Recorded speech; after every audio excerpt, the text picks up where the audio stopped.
one friend's girlfriend at the time just pointed at the head, or the head-shaped thing that was floating across the window, pointed at the head-shaped thing and just screamed, "What's that, ah?"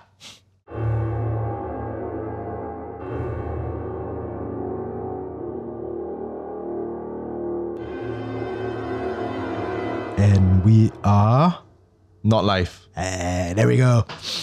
Welcome back, everyone, to another episode of Dead Air. Ooh. I know in the last episode we had Teddy down here, and you know, when you looked at from the screen, you were like, "Are they alone?" Well, we actually are alone this time. Yeah, I mean, unless you have the third eye, then don't tell us. Yeah, please don't. please don't. Please. You know that when we first started doing this, I thought you had the third eye, right? Really? Is it? Yeah. Oh, okay. Like, I thought you had the third eye, and then you were trying to play coy with it. You're like, no, I can't. No, I'm not. I'm not. Yeah. Some sense, but I don't think I have the third eye. I just nonsense. Nice. Not even 5 minutes in, already making terrible jokes. Yep. Yes, so for this episode, it's just going to be Kyle and I. But what we're doing is something a little bit different. So before we recorded this episode on Instagram, we asked all of you, our fans, if there are any urban legends that you want us to talk about. We've done an episode on urban legends before, but we figure, you know, there's us talking about the ones we know, and then there's you guys contributing. So what we wanted to do was hear from you. We had quite a few responses. Yeah. And so for this episode, what we're going to do is we're going to take some of our favorite responses and we're going to talk about those a little bit. These urban legends may be steeped in the supernatural. Some of them might just be weird. Most of it is supernatural. All of it weird, to be fair, actually. It's all weird. Supernatural, you can't take the weird out of supernatural. You can't, that's the thing. Can't. And even the stuff that's not like, I'm trying to, without looking at the list of urban legends we got, I'm quite sure there's at least one that's not supernatural, or at least isn't as supernatural, but even that one's just weird. Yeah. Yeah. So we've got a few of them.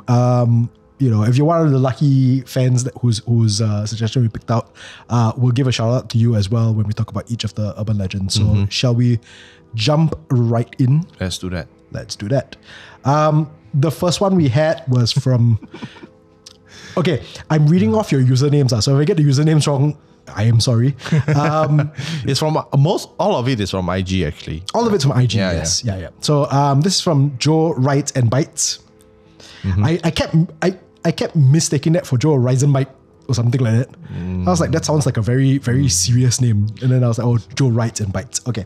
Joe Writes and Bites asked us to talk about the Kumkum legend from the 90s. I don't think we've ever talked about this in detail, right?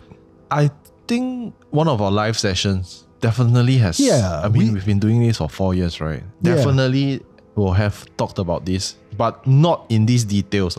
Yeah. Not in this this manner, like detailed, because you actually have a story, right? Yeah. And I remember like it was probably more in passing. And I do recall when we've talked about the Kumkum legend before, right? Like I think I might have gotten it mixed, or at least like not mixed up, but like it kind of became a part of a different legend that I might have heard of. Okay. But let's just, you know, for anybody out there who's not familiar with the Kumkum legend, you know, some people say that this urban legend's been going on since the 1980s. I think Joe Writes and Bites said it was from the 90s, but a lot of people talk about how, you know, it's been around since at least the 80s. So the story goes that an old woman, possibly a witch, visits houses looking for young girls to feast on their blood. The Blood Virgins keeps this old woman young and beautiful. She's not a vampire, she just needs her fix of virgin blood to regain her youth and her beauty. Now, the reason why it's called the Kumkum legend is because she can't pronounce Assalamualaikum because she's a blasphemous entity. So she knocks on doors and just says Kumkum instead. Yeah. Now, the legend I kept getting this mixed up with was the Keropok lady. Keropok Makcik. Yeah. Correct. So I thought the Keropok Makcik, similar-ish enough, would go house to house. And she'll knock on the door. And this is where I think I got it mixed up. It's a house to house, and she'll always start with Kumkum. She doesn't say Assalamualaikum. She goes Kumkum also. Oh. And she's got, the one I heard was she has 2 kakpis with her. Yep. So if you open the door, because she says she's selling keropok. Yeah. I don't know whether she actually has keropok, but she has kat pi with her lah. I'm trying to think in terms of the spelling. Can you spell keropok without the letters kat pi? The writer in him. The writer in me now, just like try to think. The writer in me, brain only always function like when not in front of laptop screen, brain only function like 75%. But yeah, so that keropok auntie one was she had 2 kat pi with her. Yeah. Knock on door, you open. The moment you open the door, the kat pi will come in. Yeah. That's what I started confusing that with the Kumkum lady. I mean, it does. I mean, for our friends who who are practicing Muslim, right? Yeah. Perhaps you can enlighten us, right?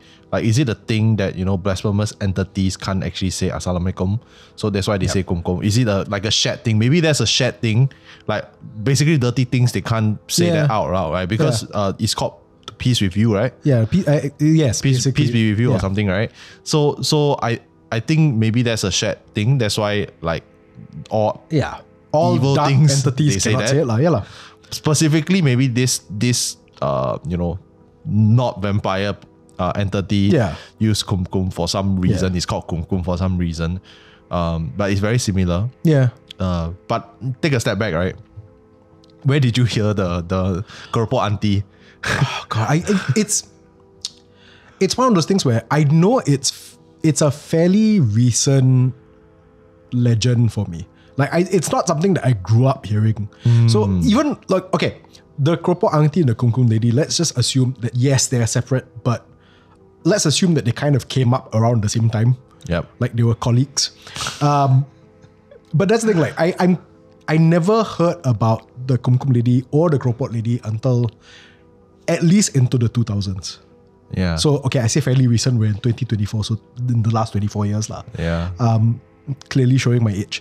But yeah, so it's not like I grew up hearing, which is weird because I should be the target audience for those stories.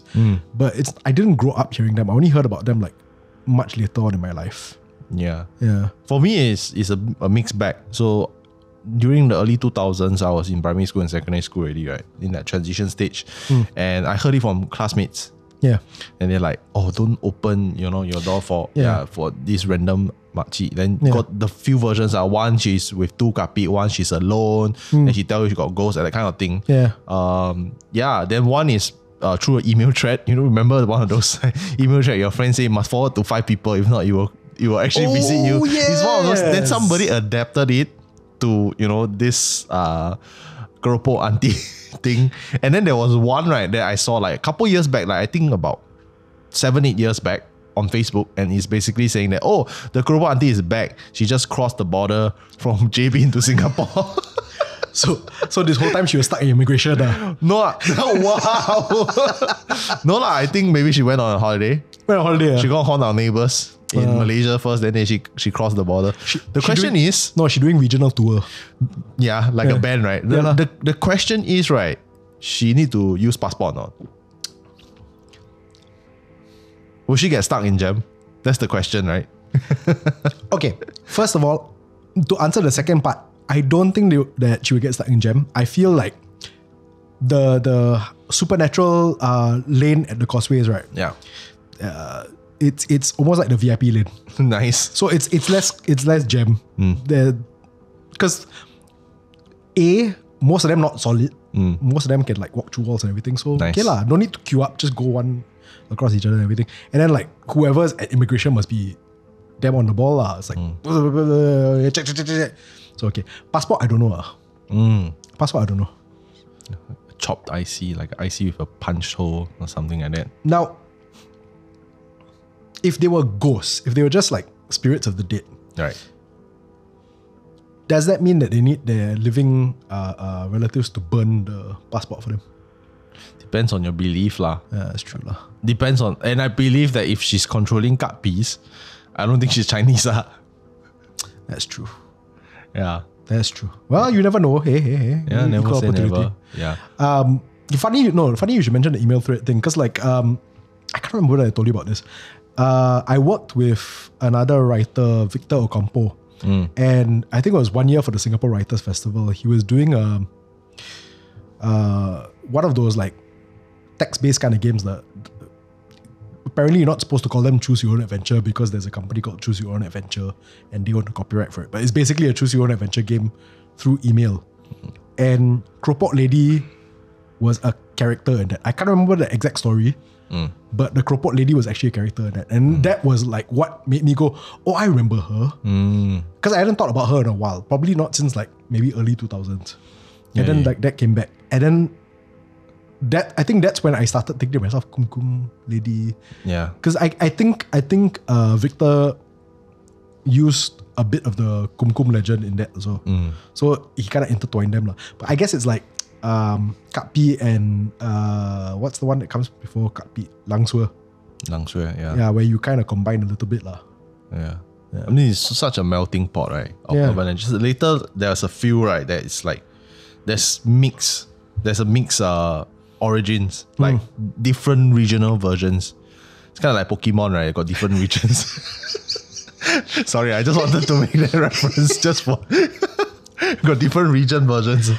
I know we've always made it a point to be respectful to the spirits and the creatures we talk about now, but every once in a while, right, I think to myself, are they going to be like, hey, you stop it, compares to Pokemon or walao, Hey, Pokemon's pretty cool, right? They are cool. To you maybe lah, maybe to them not so much lah. Hello, I old enough where I'm like, Pokemon not my generation. Can you imagine them?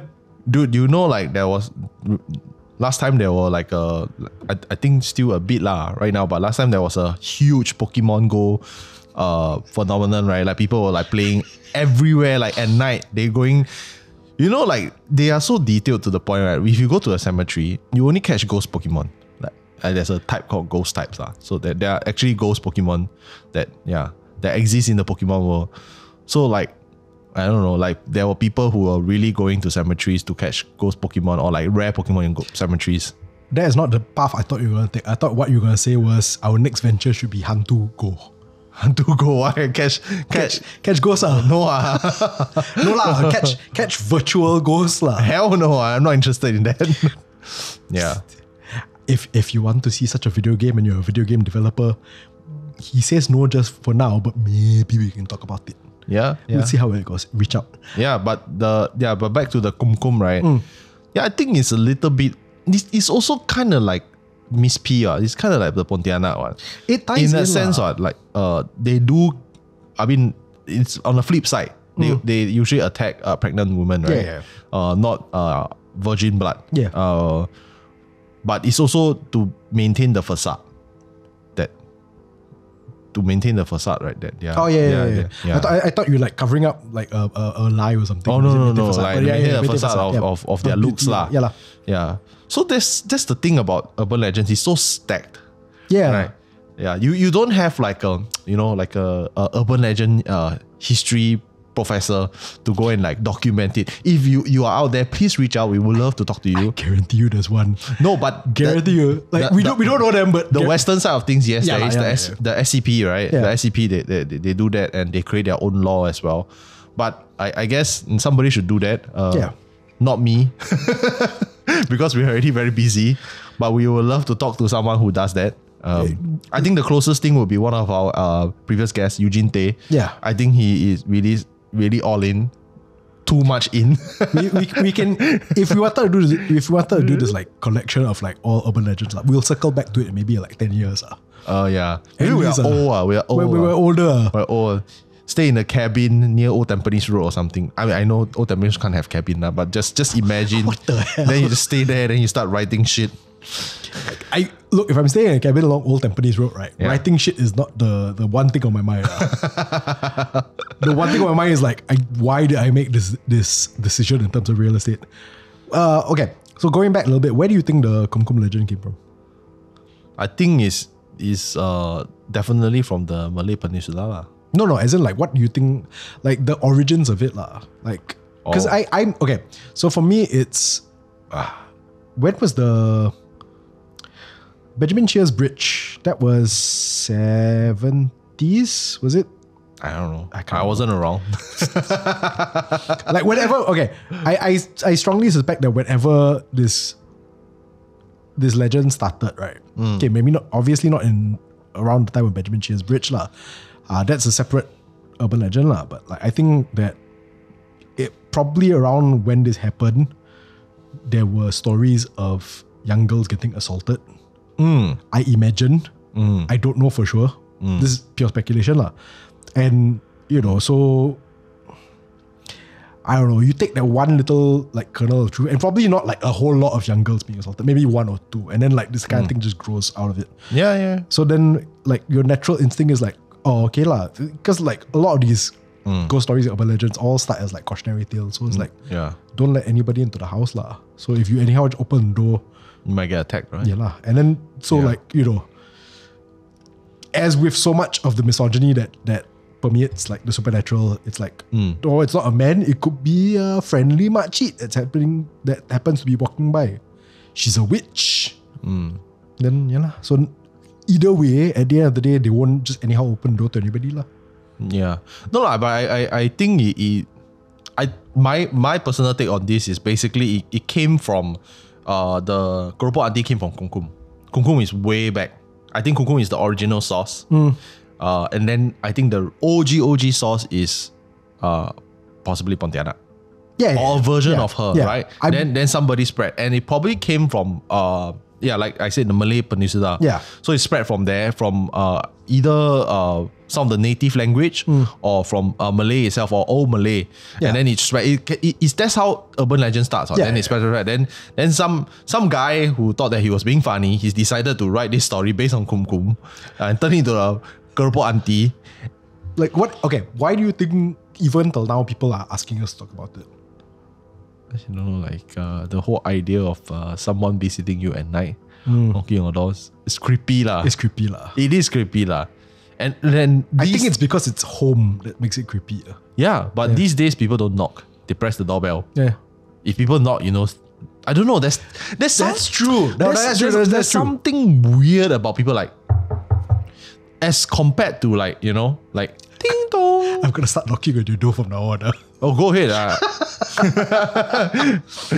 I don't get spooked easily. That's true. But you know what I mean, right? Like there's a sense of urgency. Like when someone is knocking on your door. Yeah. So I guess that adds to the whole scary part of it. I mean, it's going into like how like, you know, the whole psychology lah. Of sounds and stuff. Yeah. I think it's just a very like, okay, you look at like, let's take Kak P for example. Kak P is very straightforward. Okay. Long nails, long hair, drink your blood, that kind of thing. Attack certain groups of people, that kind of thing. So there's the white dress, everything is quite straightforward. But Kumkum lady got like, there's this whole like process to how she works. Yeah. You know, and then the details, like even the name Kumkum lady, the small little details like that. Like you said, chances are, right, any blasphemous entity, right, cannot say Assalamualaikum. But the fact that Kumkum, right, is specifically for her, it's just the details lah. Yeah. I actually like it because of, I mean, I don't want her to visit me lah. But I like the urban legend because of that, because of the amount of details that's put into it, where it's like, it's not just monster come to your house. It's monster come to your house, then there's a whole process to it. And then like she's known for saying certain things on, like, again, not to make fun of them, but that's hella good branding. Yeah. That's hella good branding. Yeah.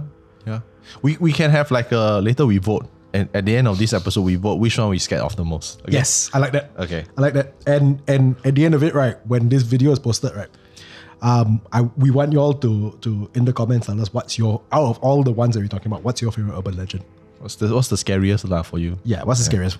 Okay lah, scariest, favorite, you know, which is the one that you love the most? Moving on. This one it's an urban legend that I think there's no like, we talk about Kumkum being really specific. This one is quite broad. Yeah. So Kelsiania, I hope I'm pronouncing it correct. Kelsiania asked about the flying head lady. Yep. So we started doing research on this and I was like, which flying head lady? A lot. A lot. Yeah. A lot. So my initial instinct was, right, that it's the Penanggalan. That I was like, okay, just to be safe, let's do a bit more broad flying head lady. So Penanggalan there's the Krasu. Yeah. Is that how it's pronounced? Krasu from Thailand. There's the Nuke Kubi yokai from Japanese myth. And this is just like cursory. After all, we were like, okay, we need to narrow it down. So like these are just the cursory ones. You can go to, I mean, it's not exactly flying head, but like Manananggal, because they've got the wings and everything, but it's similar enough. Yeah. And it's not just head, it's like entrails. So Penanggalan from Malay mythology. Correct. Krasu from Thai. Nuke Kubi yokai.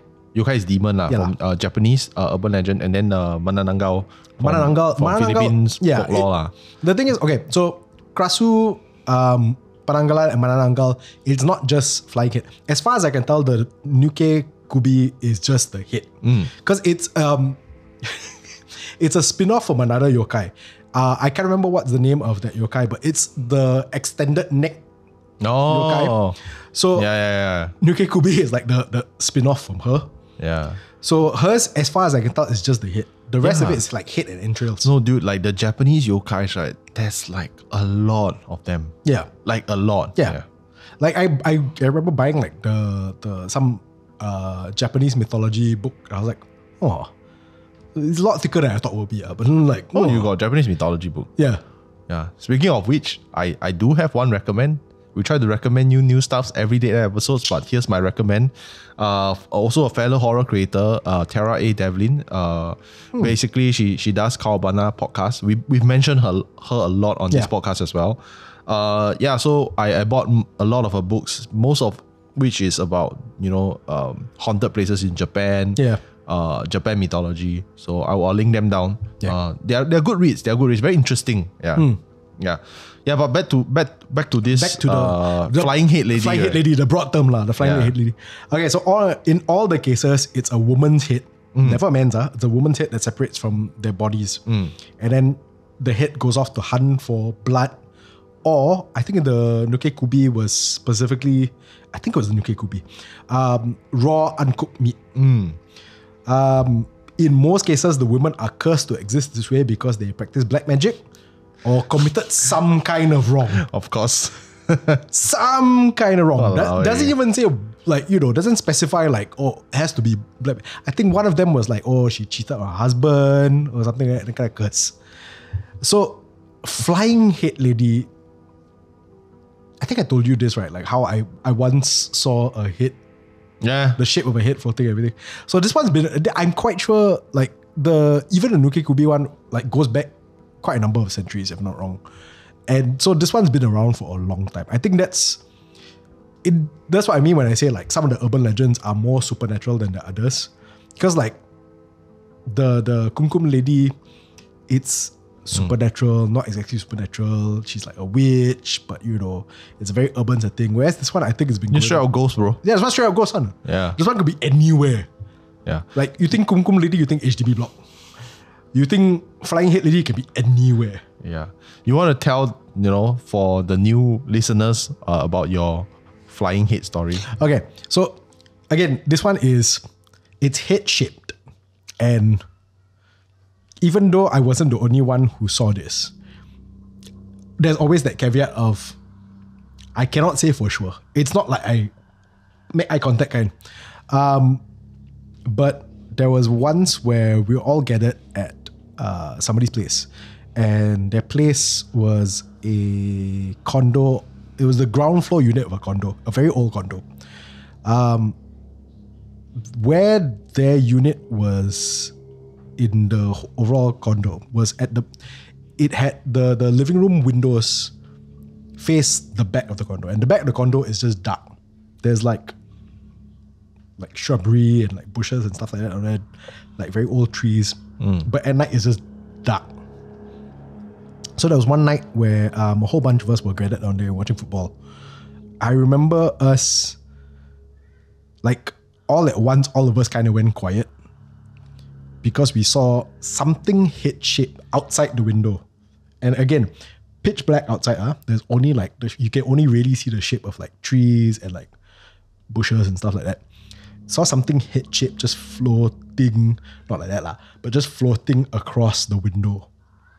And the window is like, it's this long window. So we're all very quiet for a very long time because you just see this thing slowly moving across the window that side. Naturally, all of us, I'm quite sure we're thinking the same thing, like, what the hell was that? That's what we were thinking. One friend's girlfriend at the time decided, like,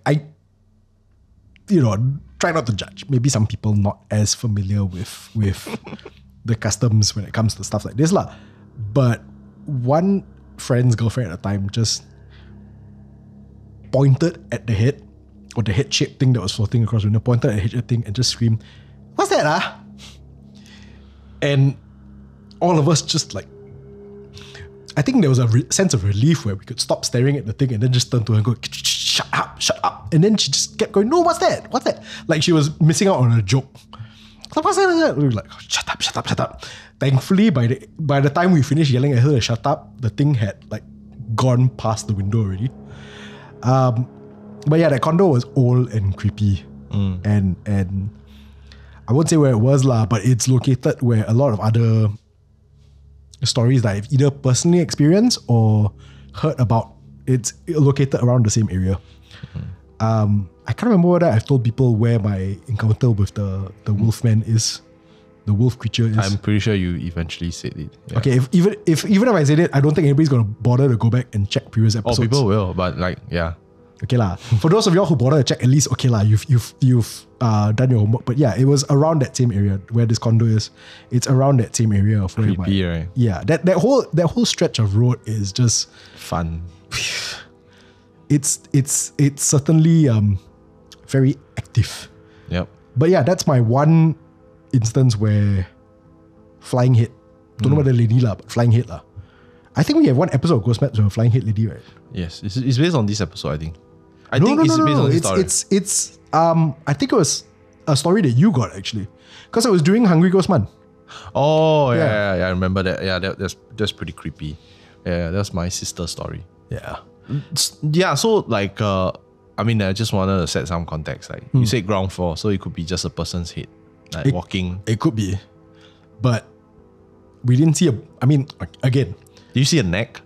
We didn't. It's just like round lah. It's almost like a ball like that lah. Jeez, got face or not? Vague. Again, features? This was for just to set further context. This is when I was still a teenager, okay, or at least early 20s. So I'm quite sure I've mentioned my age before. You're looking at least early 2000s, late 90s. Okay. So about 20 plus years ago. I cannot for 100% certain say that I could remember features, but I do vaguely recall there being features. Or at least, you could at least get like enough details from the silhouette to know that it's not like a balloon floating by. So it's a head lah. It's a head lah. Got hair lah. Yeah. Oh, what I remember that was hair lah. The hairstyle I cannot remember. Jeez. Whether wearing ponytail, whether like got bangs, what I cannot remember. So did you go home after that? Oh yeah lah. Not straight away lah. But like, it's not like I saw a ghost and thought to myself, I'll go home now. I want to walk in the dark now. And I still remember it didn't help that because I lived near where that condo was. Like not near lah. Not near lah. Like a 15-minute walk away lah. Can walk lah. It will be a very long 15-minute walk. But that's the thing, like the walk from that condo, right, to where I was staying at the time, right, I had to go down like very quiet, not like empty streets lah, but like there were like houses around there. Yeah. But some of those houses are very old. Yeah. And that area is, again, talking about how like this is such a I won't say which one lah, but it's such a creepy area that there was an episode of Ghost Maps that was set in the area in which I had to walk down to get back to several actually. Several lah, but like there was one specifically in that. I like how I'm drawing the road pattern now so you can see. Like in that very specific area walking back. So like and also like when we on our other show Tales from Incredible Tales, we also talked about my aunt's experience. That's right. Yeah. Yes. Also near that area. I like how we've done this so many times, right? That right now, right, we don't even need to say the name of the place. Like, that one. Yeah. But cool. Flying head lady. I can't even begin to speculate like how this gets started. I think it's just the idea of a floating head already is so scary. I mean, it's a bit of gore. Right? Yeah lah. If you just see a head of a human, Yeah. even if it's not making any funny faces, you still get creeped out because it's supposed to be attached to a neck, to a body. When you say funny faces, I'm just picturing like this ghost going. But yeah, That would still be creepy though. That would still be creepy. That would make it worse. To be honest. Yeah, so I remember growing up like my grandmother was a World War II survivor. So she actually lived in actual kampongs, fishing villages. So she grew up with all that Malay folklore. Yeah. So even when we stayed together in the Singaporean HDB, an apartment where it's all high rise and kind of stuff, like she still believe a lot of those folklore. So for example, right, she will never hang her clothes outside at night because there's the urban legend which ties to this Penanggalang urban legend, which is if you hang your clothes outside at night and if there's a roaming Penanggalan and the blood from his entrails drip onto you, you will fall sick or you will die. You get cursed by it. That's what she told me. But she didn't tell me like it was Penanggalan. She was just tell me that, this is like something that, I believe in. I heard that when you hang your clothes outside at night also, you attract kapi, right? You attract kapi or you attract like spirits. They will wear your clothes. And then you fall sick. It's a very like you don't want to fall sick kind of thing. It's like just being prepared, as Asians. I'm quite sure this is why me and my wife gonna get dryer instead. No, I never hang my clothes on. I mean, for me, it's more of like reasons because people these days are disgusting and they will throw anything and everything down, their blocks. But that's the thing, like even like how you can hang your kala indoors. Yeah. I try to do that at night also. Oh. I know it's not out. It's not really hardcore, yeah. I know it's technically not outside lah, but hang at night. That's the funny thing. Like my mom is not really superstitious. But my dad, the more I talk to him, the more I realize my dad's quite superstitious. Because he also said, don't hang at night because attract kapi. And he never even said outside, just don't hang clothes at night. Oh, I'll hang on. Because it's inside the house. So, I mean, it's different beliefs lah, right? Yeah. Like, the Chinese believe that if it's within your house borders, you have something that will protect your house. So, there's nothing to be afraid of. If it's outside, then okay lah. That one out of the jurisdiction, then... Jurisdictions, yeah. So, then maybe... Okay. Ghost police, RIPD. No, we believe in house spirits, right? In previous episodes, we talked to Raihan about this. Like the house spirits would actually, they'll be like, hey, this one is within my jurisdiction. Touch. It's okay. Right? My protection, this one. Yeah. They're good people. Yeah. I believe, I don't really recall the story already, but I believe that my mom has encountered Krasui before in Thailand, back in the village. I need to ask her about this, but I believe she got tell me before, like floating head also. Like, it's on the river, the Mekong River. It's like, this is floating, like a head at night. It's creepy. That makes it worse somehow. The fact that it's over water. No, but I'll be like how can you see at night, right? Like illogically, I'll be thinking like how do you see at night? I mean, but I mean moonlight lah. Moonlight is one thing. I think you and I both live in city whole life one lah. So it's not like we can like but I imagine that your eyes will adjust. No, yeah. Yeah. If you've been in jungles at night before, you will know like your eyes do adjust to the moonlight. Yeah. If there is a moon lah. Yeah. Yeah lah. But yeah, I think I don't know which is worse, seeing the silhouette of the thing just floating by or seeing like the actual thing itself. Oh bro, I think the actual thing is worse. Definitely. If I am of the belief that if you can see them, they can see you. That's the thing. The funny thing is, right, sometimes when I try to, there are some times when I think about that story I told, right, and I'm confident in all the details, but there are other times where I'm not so sure. No, but there was like so many people. There's so many, so okay, I'm not the only one that remembers it. Like I was just talking to a friend who was there also, like fairly recently, and she was like, I remember that time also. So it's not that I doubt that it happened, but it's like the details that just change. Like in my head, right, at certain times I feel like, while I cannot remember the exact details of the face, there are some times where I remember it as the thing turning slowly towards us.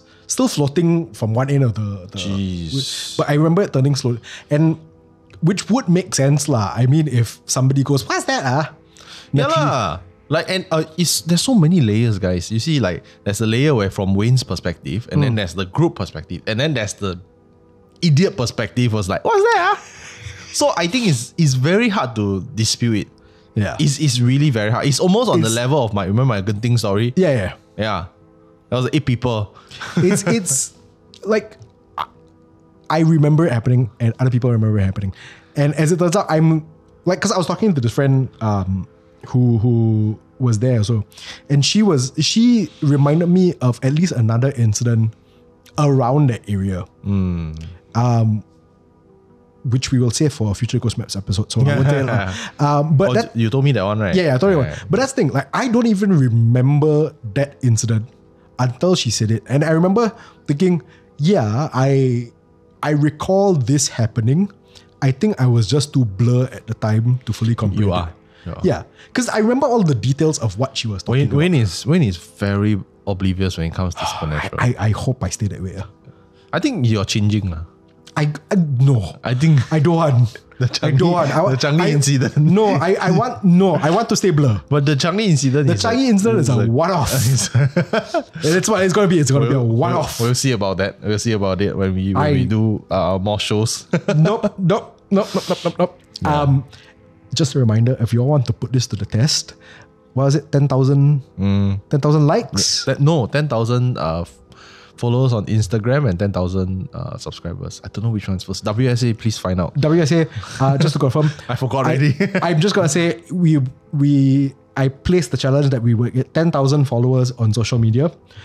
And I would do an episode of episode of Dead Air with Kyle, possibly with some of our friends from Longkang Kitties. Maybe Teddy as well. I can't remember whether she agreed to this. I think she did. Don't anyhow throw her name out there. I agreed to do an episode at a cemetery. So if you really want to put to the test whether I am oblivious to HANTU, right, you gotta get people to subscribe to our channel. Yep. You gotta get people to follow us on social media. Yep. So in Constance, ask for something from the Philippines. DT_1792 asked for something more specific from the Philippines. So it's the White Lady of Balat Drive. Apologies if I'm mispronouncing this.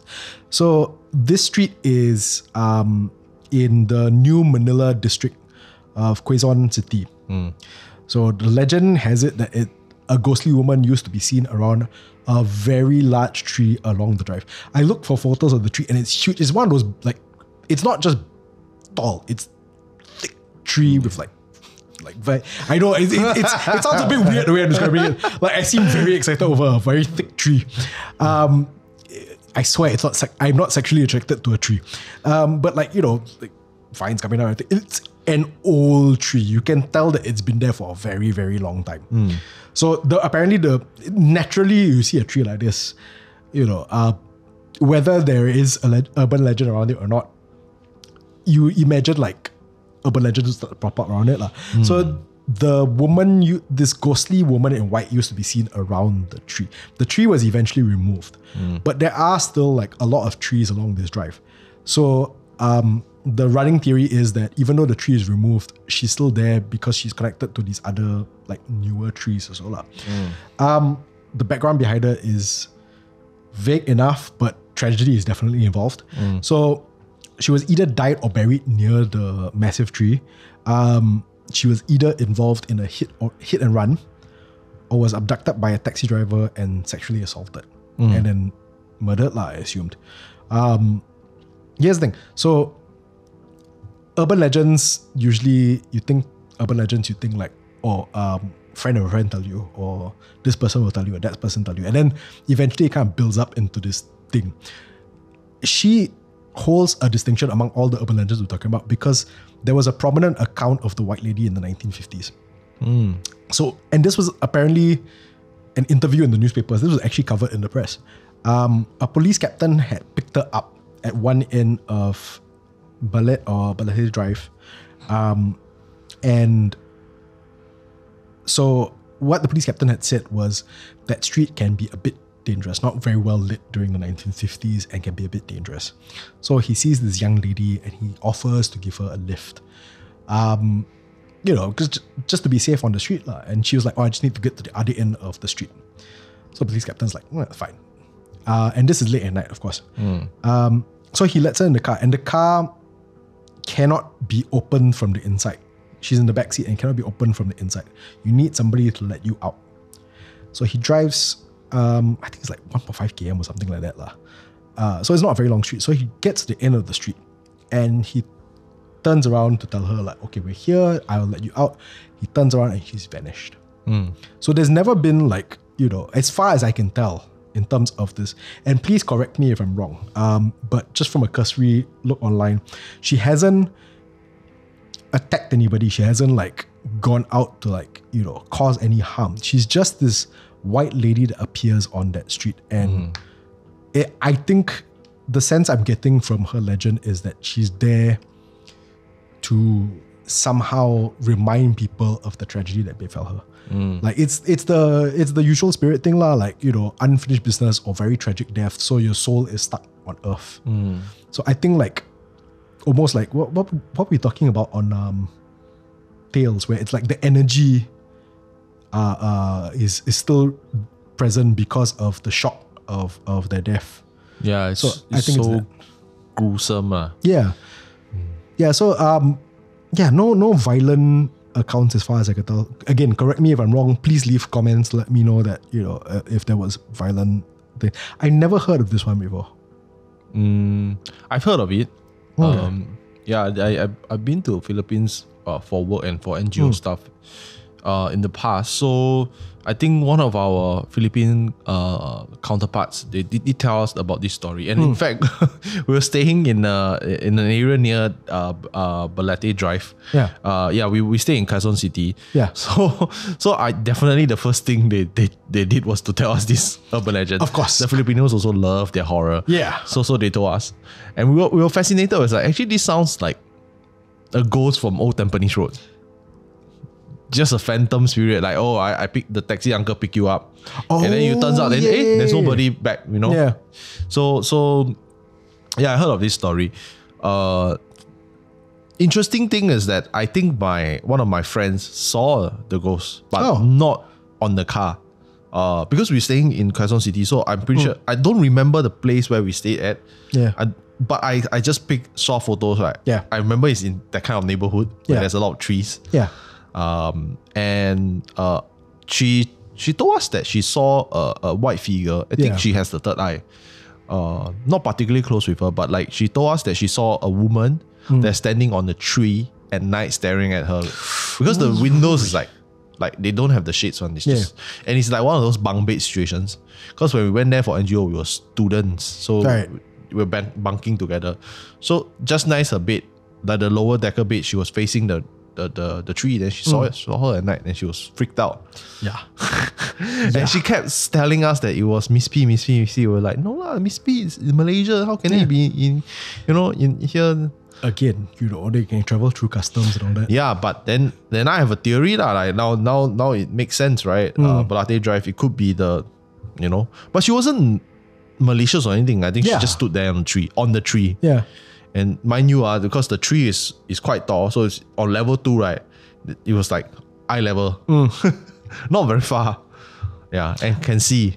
I wonder though, like, you know, I mean, okay, this is more broadly in terms of like spirits that remain. And again, these are not like, as far as we can tell, they're not malicious spirits. They're not like trying to harm people. Like, is there a way to help them pass over to the other side? Honestly, I don't know. I also don't know. I'm not a spiritual master, but if you were to despite what Violet said on our episode of Tales, right? I think it really depends on the time. Yeah. If you believe in that, like karma, like the time that she's supposed to be living out in this world, in this universe, or it could be like she's just waiting for the right person to help her.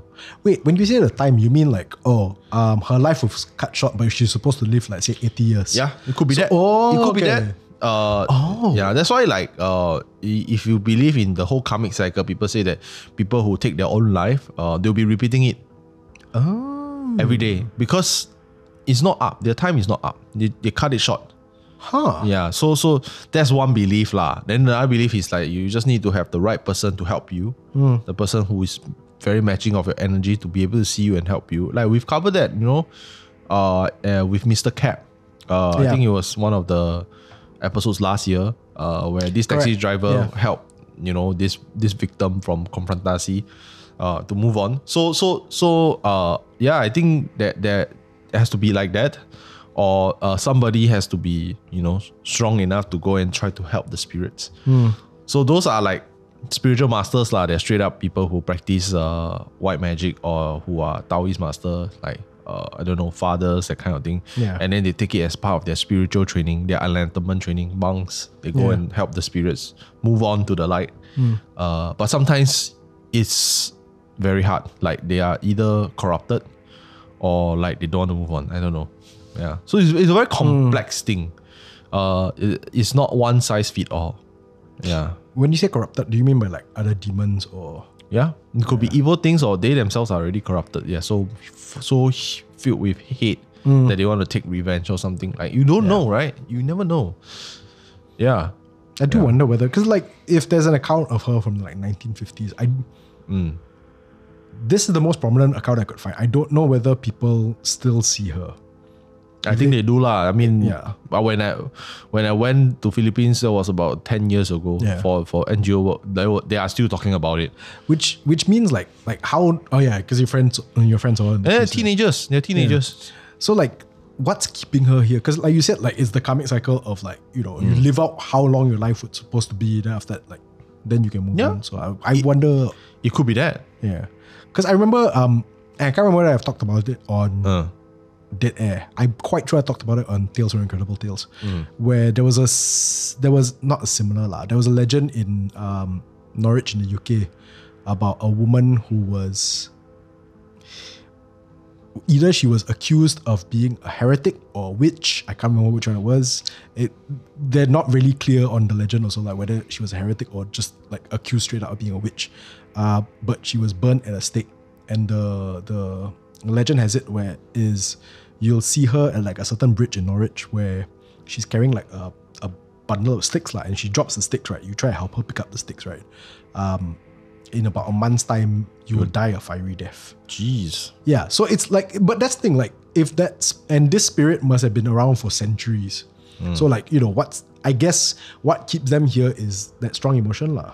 So like, maybe even like, in the case of the white lady, it could be a case of, it must have been a tragic death lah. The fact that she's still here. Yeah, I mean, Art also mentioned it, like it's all about energy, right? Yeah. Sometimes it's something that's so tragic, it leaves a lingering energy to it. Yeah. That's why, like, places like, the Killing Fields, like the Suching massacre in Changi. That's why there's a energy that's left over in the place, right? That cannot be, cleansed just like that. Time does help. Yeah. But something bad did happen. Like even like I've seen urban legends about the Great Wall of China, and the Great Wall of China, they were built based on like basically slaves, like basically the emperor of that time wanted to build that, and then people were buried in the walls itself, and there is a lot of urban legends around that hauntings. There were ghosts of slaves. Yeah, of workers like roaming around the Great Wall of China, like because there were so many deaths, like a lot of people. I don't know the actual numbers, but it was a lot. Yeah. So I'm not surprised that all these places they have a lingering effect. But I have my own theory lah, as usual. Okay, what's your theory? My theory is that because the trees they hold spirits as well, forest spirits or like fae, like unseen people. We talked about it in Raihan's episode, right? That's the thing. While I was doing research for this, so I didn't mention it because I thought like, okay, let's focus on story. But a lot of the research they talk about, a lot of the accounts they talk about how trees in the Philippines contain like fae and spirits, stuff like that. Yeah. Their beliefs also lah. So what I would think that might probably not the fact, but just this is my theory, my tinfoil hat. So what happened is that she died a gruesome death and her body got buried maybe near the tree or under the tree. And somehow, like the spirits nearby took pity on her and took her soul as one of theirs. And now she's, I think she's looking for a killer. Or looking for someone who is related to killer. Revenge. But she will not kill anyone else. Not innocent people lah. Yeah, not innocent people. Because if she wanted out, right, she would have left. That's my theory. Since you're sharing your theory, I also have a theory. Okay. My theory is that she predates the tree. The tree grew from like where she was buried, the tree grew from there. So her body was tied into the roots of the tree almost. And when the tree was removed, at that point in time, like it's no longer just the tree. Like her body, because the roots have taken root in that area itself. So then the whole area, that street, now contains elements of her energy because of that tree. So I think it's whatever the reason for her remaining, and you're probably right where it's a case of waiting for the right moment for revenge. But I think that's, either way, I think it's definitely tied into the giant tree that we're talking about. Because that's where she was most commonly seen before it was removed.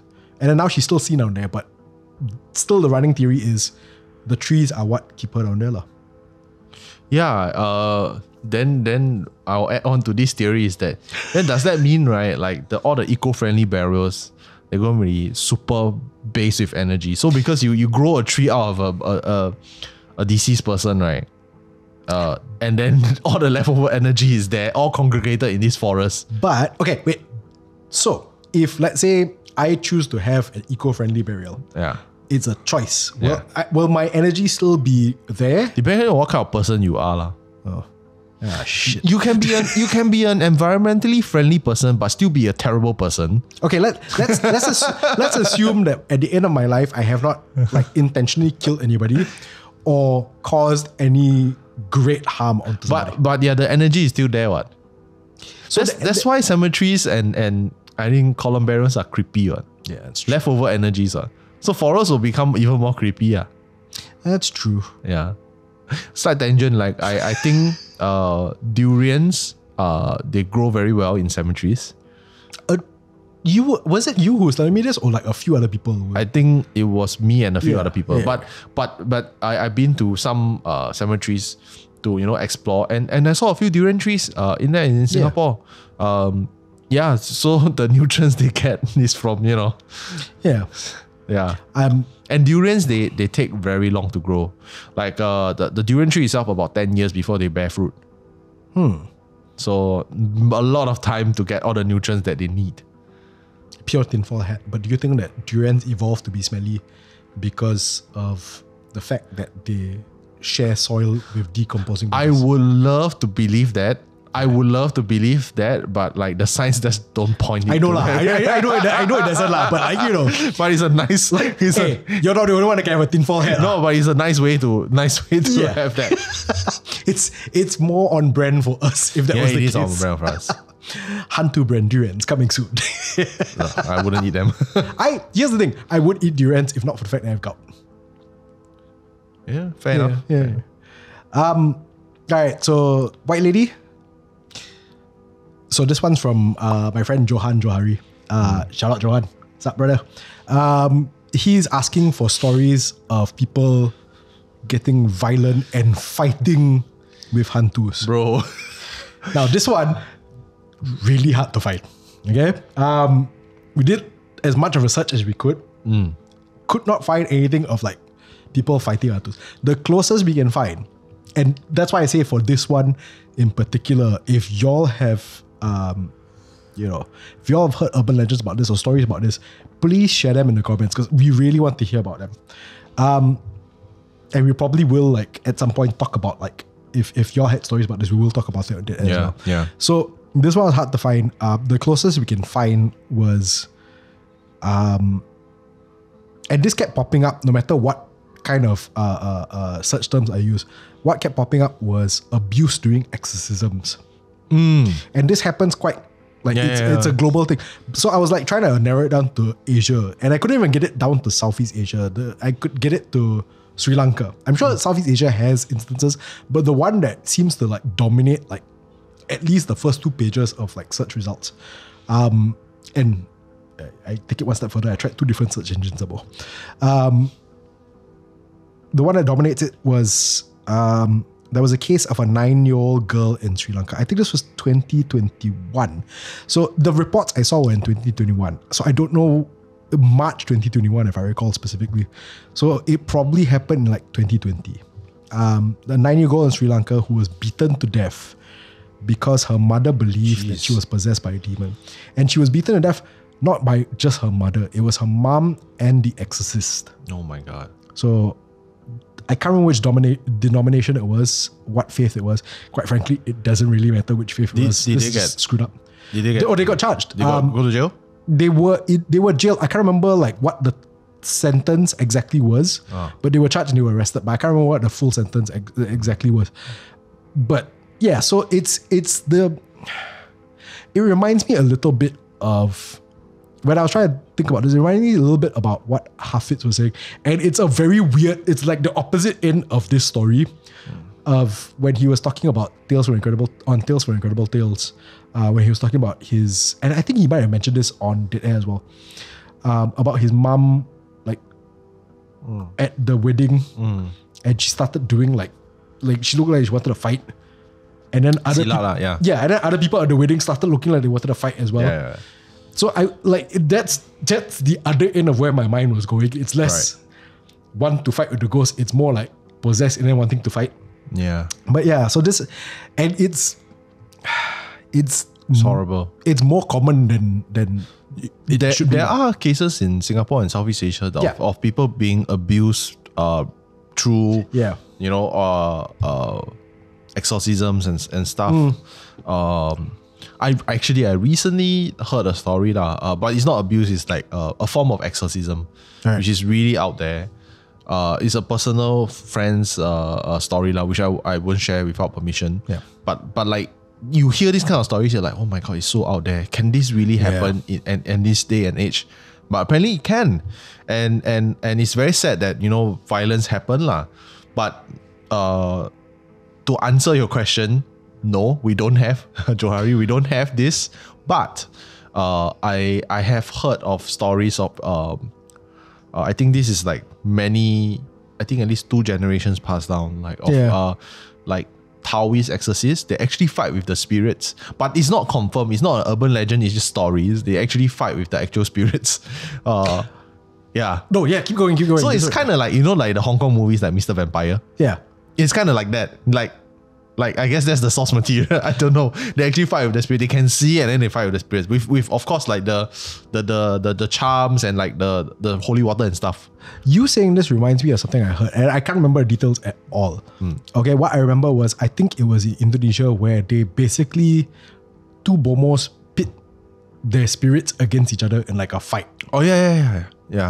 I mean, and we heard this from other horror creators as well. Like, apparently in Singapore they also do that. People who practice black magic, they pit against each other. They fight against each other. It's like Harry Potter. Like legit, like they fight against each other. My brain went back to Pokémon. But instead of using spells, they send their evil things to fight with each other.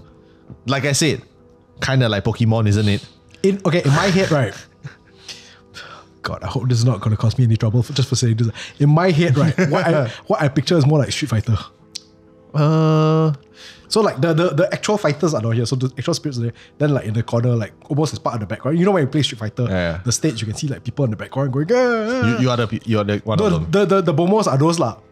So then like the main fighters are they're coach. They're the coach. Yeah. It's okay because another tangent. The directors from Talk to Me. Oh yeah. Talk to Me. They are in the midst of directing Street Fighter. So that's that horror link.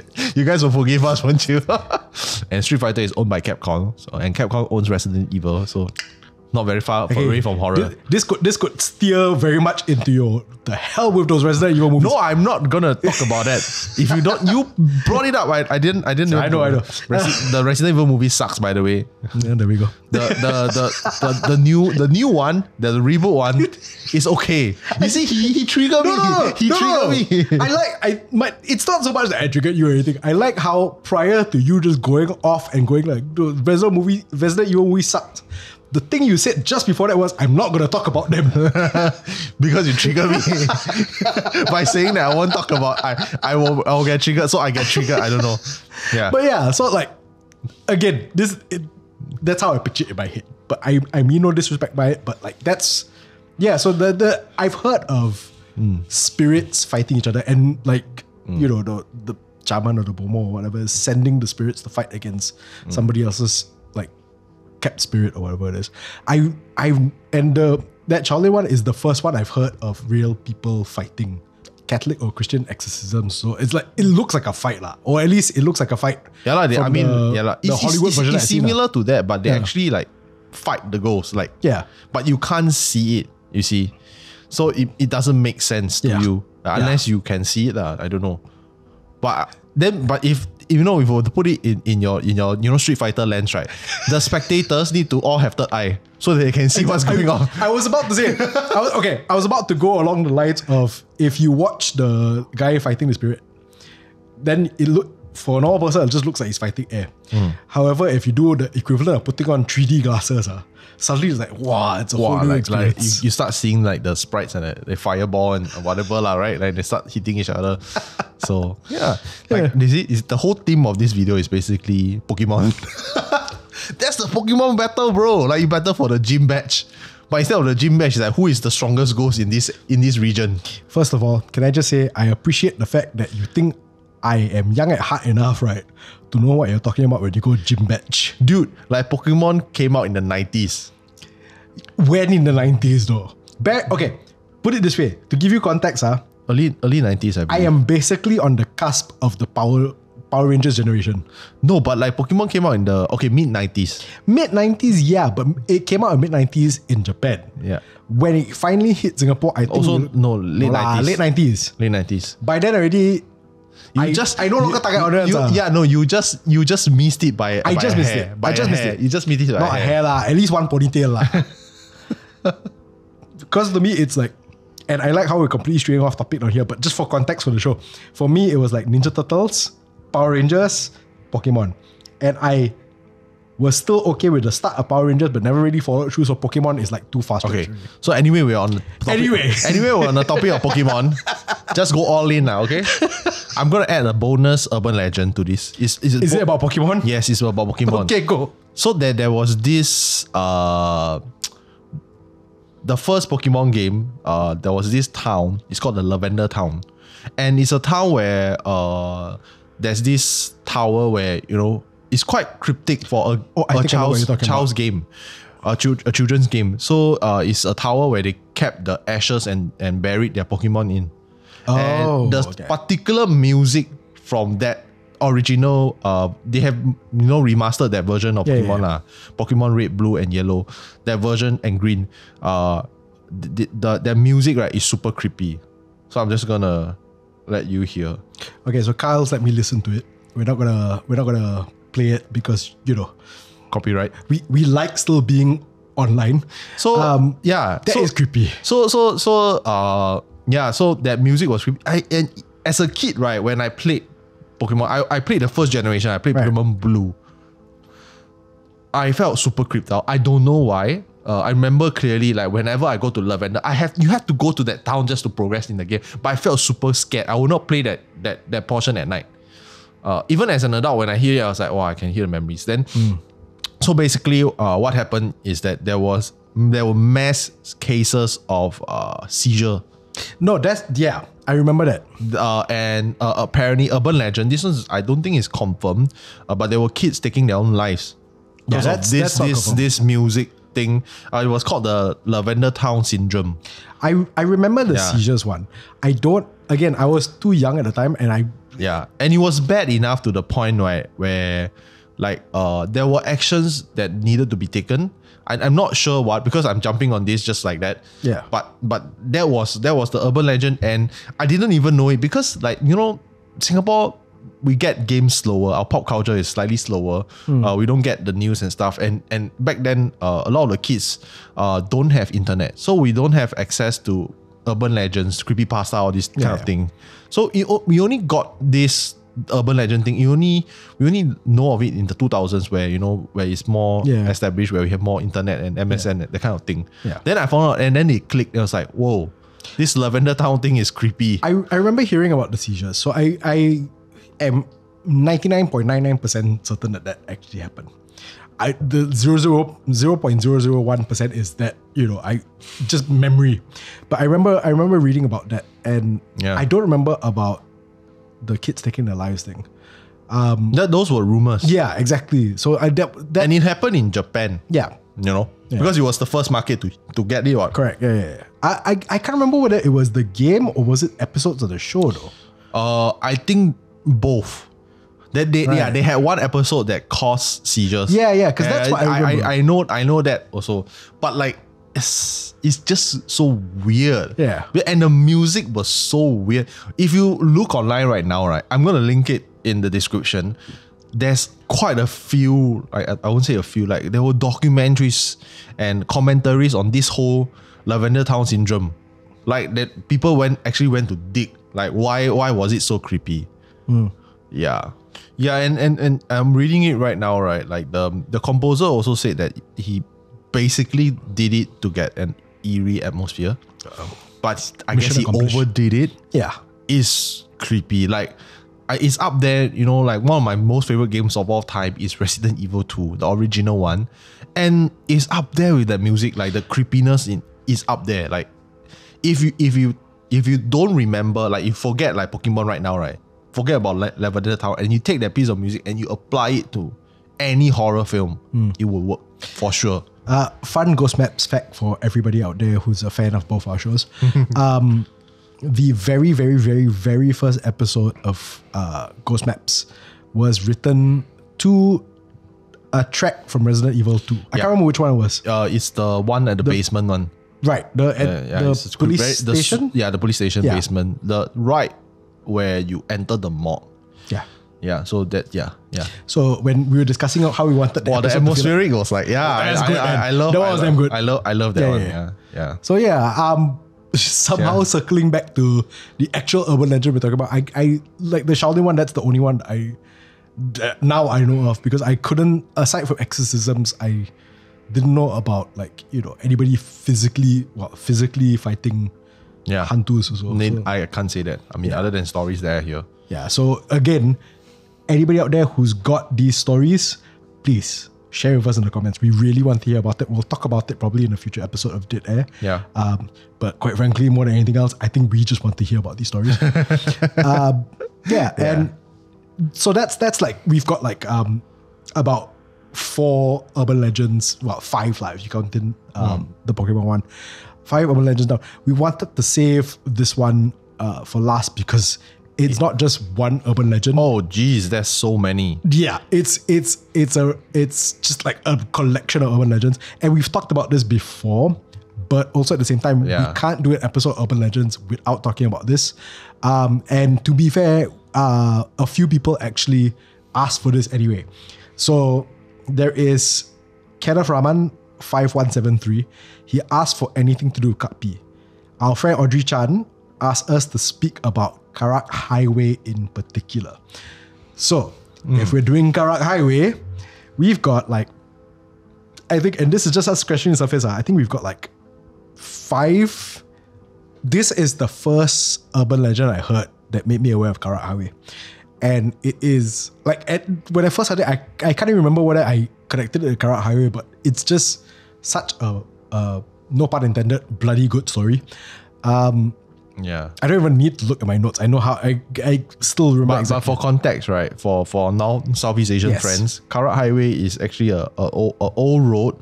Yeah, old stretch of road that's in Malaysia that you can take it to Genting Highlands. Yeah. Usually people take it as a shortcut to Kuala Lumpur as well. Yeah. So that stretch of highway is equivalent to a very, very long version of Old Tampines Road. Something like that. Yeah. So it's been a creepy place for a long time. And I suppose that's why these urban legends started popping up. But the one that, if you've heard anything about Karak Highway, you've probably heard this one. So we've talked about this before, but like I said, I love the story so much, I'm going to talk about it again. A man and a woman and their baby were driving down Karak Highway. They were probably going to visit family in Malaysia or something along those lines. Those details tend to change in every telling. But what basically happened was that at some point, the car broke down along Karak Highway. And this is like late at night. So the car broke down late at night on the highway years ago. So no handphone, nothing like that. No mobile phones, nothing like that. So the husband here was very hesitant to leave his wife and his baby alone in the car. But they had no choice. So he told his wife, lock all the doors, stay in the car with our kid. I will go look for a payphone to call for help. Yep. So prior to this, he basically tried to fix the car and everything. Nothing would work. He couldn't figure out what was wrong. So he needed to call for help. He goes off and then like minutes pass by. Hours pass by. The wife does not want to get out because it's the middle of like nowhere. Dark highway, no cars have been passing by at all this whole time, which already makes it quite suspicious also.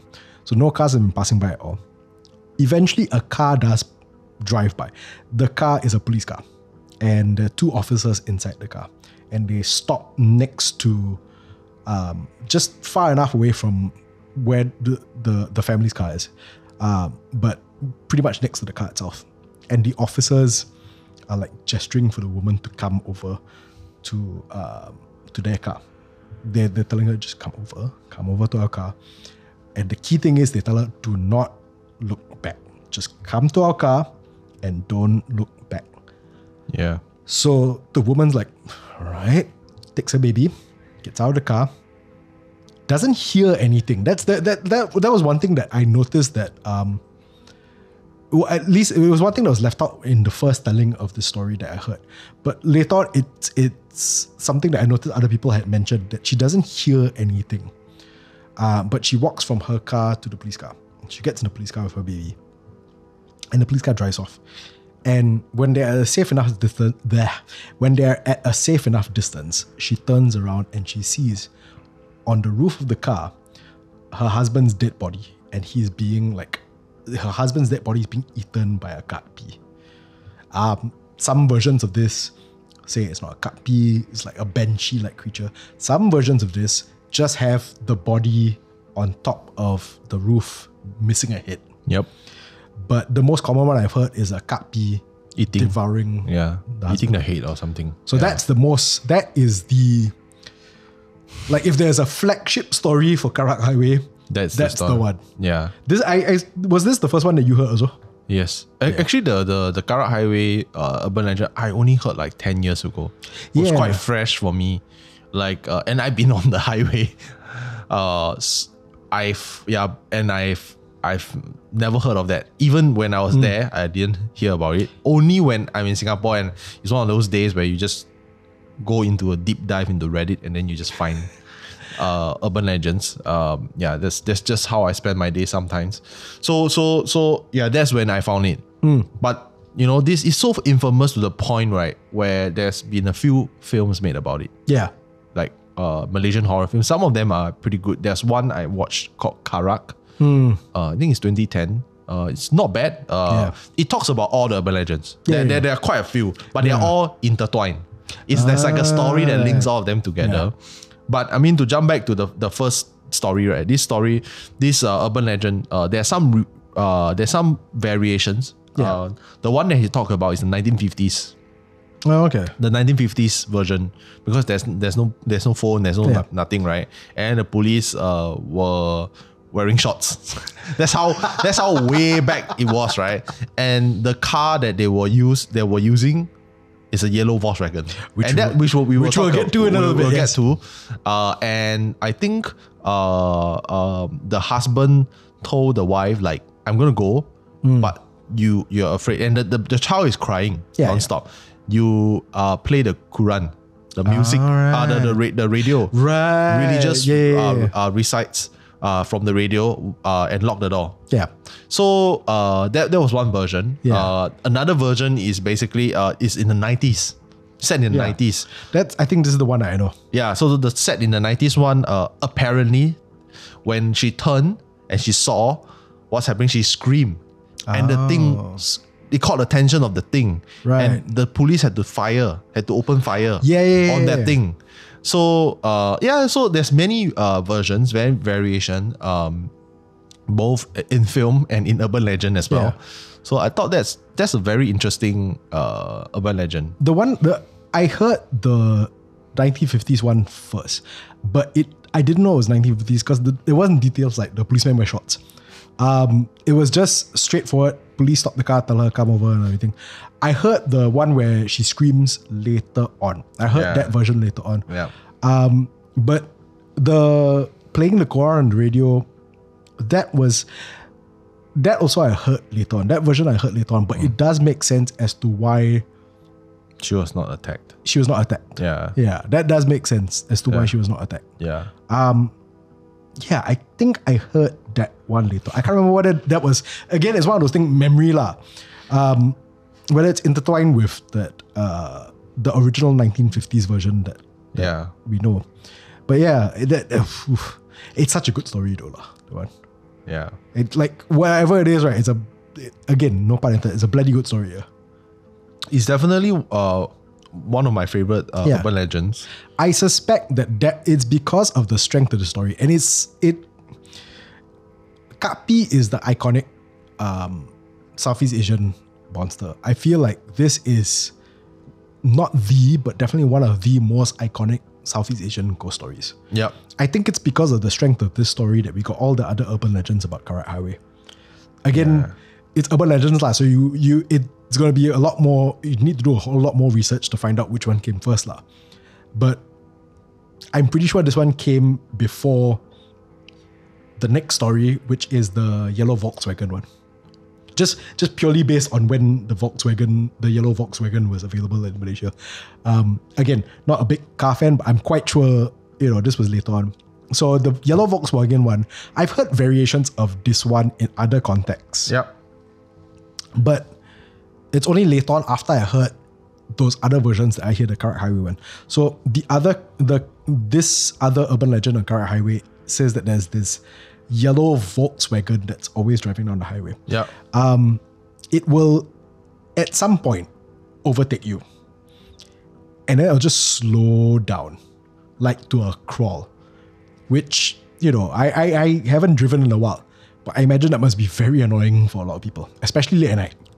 So it'll slow down to an absolute crawl and it'll basically force you to overtake it, which is what you're not supposed to do. Because once you overtake it, you drive in front of it, you overtake it, you drive in front of it, there will be another, I'm doing air quotes for those of you all listening to this, another yellow Volkswagen right in front of you. And then you'll look behind and you'll see that the previous yellow Volkswagen is not behind you. It's the same yellow Volkswagen and it's slow in front of you. And then you'll overtake it again. And there'll still be a yellow Volkswagen in front of you. So the car will basically haunt you. Now, on top of overtaking it, the other worst thing you can do is look inside. Because if you take a closer look inside, you'll see that nobody is driving this yellow Volkswagen. Now, how does this tie into the Karak Highway, the Kapi one that we were just talking about. Yeah. So that's how they try to link it up. So it's the... Okay, so from what I know is basically the yellow Volkswagen was the car that was drove by the husband, right? And then he died in the 1950s. Right.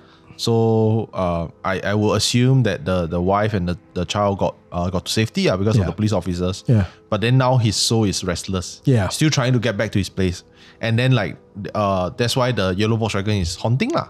It's haunting. He becomes a trapped soul and spirit of this particular highway.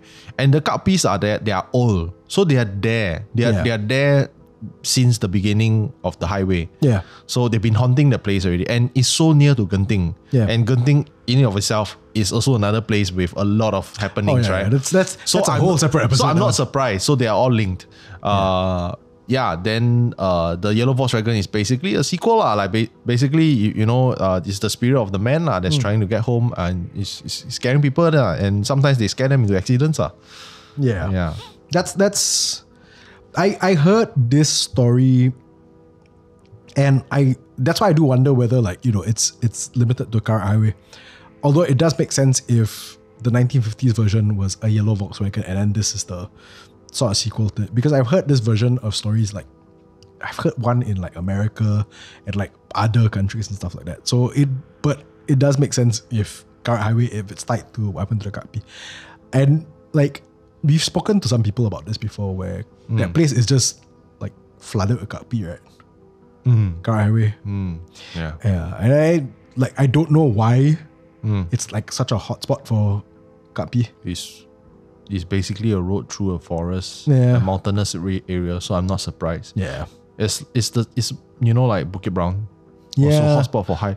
And it's funny because Bukit Brown now, half of it is like Zoom. Yeah. There's a highway cutting across it. Yeah. Well. Yep. Well. So I'm not surprised, you see. Yeah. Yeah.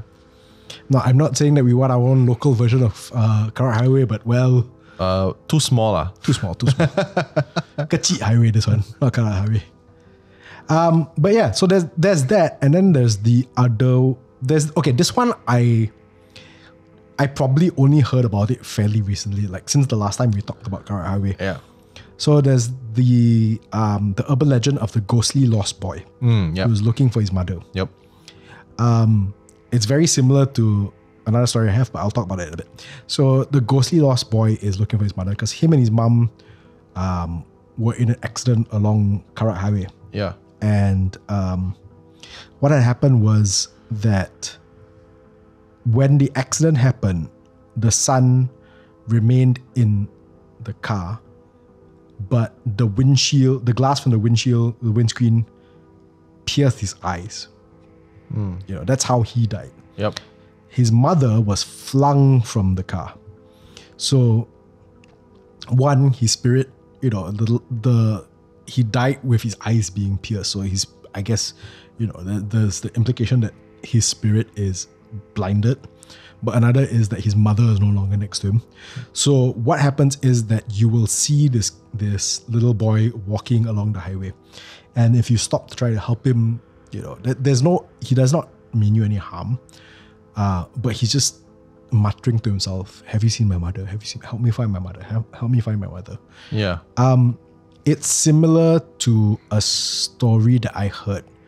I won't get too much into the details about it, but basically, there was the story of this whole family in Singapore that was killed in a car accident, and it's got that lost child kind of thing. But this child, when the accident happened, this child lost her shoe came off during the accident. So the spirit that you see is a little girl walking around just going, have you seen my shoe? Like I've lost this one side of my shoe. And again, car accident and everything like that. But like it's very similar to what I heard, that story that I heard as well. I think I only heard this Karak urban legend after like fairly recently probably after the last time that we talked about. This one and the Volkswagen one is quite new-ish to me. Yeah. Have you heard this one before? Yeah. I heard about it. It's quite universal lah. Yeah. Like the innocence of a child. Like, have you seen my mother? Have you seen my shoe? Yeah. That kind of thing. Like even the black-eyed kids, in America. Yeah. It's like, can you let me in? I feel very scared. But their eyes black. The kind of thing that is a twisted kind of innocence.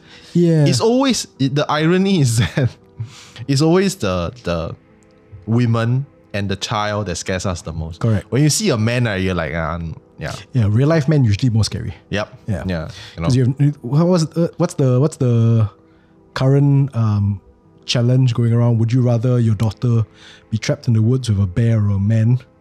And most people go a bear, bro. a bear. Definitely Yeah. a bear. Because Yeah. So yeah, I heard of that before. Yeah.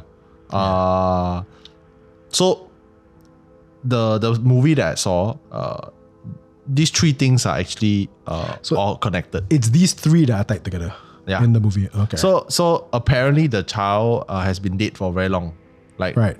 in this movie, and the mom is also dead. Yeah. They're just trying to find each other. yeah. And I think they are also victims to this highway lah. We'll say the highway is the killer lah. And then you have the yellow Volkswagen man, and then you have Kapi. So these three things are all linked. I forgot how they link it, but it's basically the highway is cursed lah. Yeah. Yeah. Which, I mean, okay, I have thoughts on that. I think I will save my thoughts for after we do this last urban legend. Oh yeah, the last one is the scariest because I actually heard it. Oh, you heard this? I heard this. Okay, you just say first. Okay. We'll say it first, then after we'll get to my thoughts and what you heard about this one. So, okay. This urban legend was that there was also an incident with a nighttime radio DJ receiving a call. The call comes from a man who says that I had to watch my whole family die. I was in the car with, it was me, the family members, I like the details, I can't remember exactly, but if I'm not wrong, it's him, his wife, his mother, his father, and their child. He's calling the nighttime radio DJ to say, I had to watch my whole family die and now I am dead too. We were on Karak Highway, we were driving, and we fell into like there was an accident and we fell into a ditch. We crashed into a ditch and the entire family died. And the radio DJ, when he received this call, his initial response was that it's a very morbid prank. He was like, this is not the kind of thing you want to joke about, lah, bro. It's kind of dark, lah. And so he didn't think much of it until he read the newspaper the next day. So in the newspaper the next day, he read the details of an accident along Karak Highway, and the details were exactly the same. Husband and his wife, his parents and their kid died in a car accident after they fell into a ditch or a ravine or something like that lah. And like the facts all lined up with the call that he got the night before. And I don't know. Okay, so here's the thing. Some versions of this, right? This is the end of the story. I've heard other versions where the DJ, what he did was he went back to the recording the night before and he played the recording and all he heard was silence. Like there's a whole stretch of the recording from that night before where it's just nothing. Yeah. So that's one version I heard. The other version I heard doesn't even talk about that. The other version I heard, just the story ends down there. Yeah. So you've heard the recording? Yeah. So I'm trying to find it right now. Let me see if it's this one. Yeah, so I just let Win listen to the recording. It's damn creepy. Holy shit, it's creepy. And yeah, it's been a while. So this was actually a different recording. Right. It was the one that you talked about is a male caller, right? Yeah, I was just about to say. The one that I let you listen is a female caller. Yeah. So I think it's separate incidents, and this one happened in 2019. Right. And yeah, basically the female driver is speaking to the radio host lah, and retelling a similar story of what happened, and I think it's also Karak. And yeah, basically there were video evidence of them pulling out the car that crashed. I think everyone died, and there was they captured some supernatural anomalies in that, and then the same time the radio DJ was also on a call with this person, this thing, and then basically she was detailing everything in Bahasa, and then it ended with her just laughing like hysterically, like a kapi. Like I'll leave it up to your imagination, and they got creeped out, and I think he was live streaming. Yeah. and he got creeped out, and then he put down the phone. He cannot take it, and it was not only him and his colleagues, the two radio DJs, and yeah, so that's why I told you, like, I've heard it and I cannot forget that laughter. Oh my god! Just so you know, this is why we don't take live calls on dead air. It's not the actual reason. It's trolly. It could be trolls lah, but it could be trolls, but also like yeah. I mean, yeah. Okay, so this is my theory. Okay, my theory is that I feel like the highway probably wasn't as cursed until the Kakpi on the roof story. I feel like the power of that story and the fact that it's so well known, like we were listening to a retelling of that story, and it's not like it's not a Southeast Asian production. It's like, you know, it's I think American or what, and so it's spread far and wide, and I think that gave Karak Highway its reputation. Yeah, I think every other urban legend of Karak Highway started because Karak Highway started to get a reputation based on the strength of that one urban legend. Yeah, no, but like I think there is some truth lah, like of how, you know, the place lah that the highway was built on, and in the 90s there was actually a huge accident and a lot of people died in Karak Highway. 1990s, they call it the 1990 highway accident. So I think, you know, it's about, like just now we were talking about how energy, right? Yeah, and how it just cuts through like this hill, this mountain, this mountainous road, and it's so empty. It could be both actually. Yeah.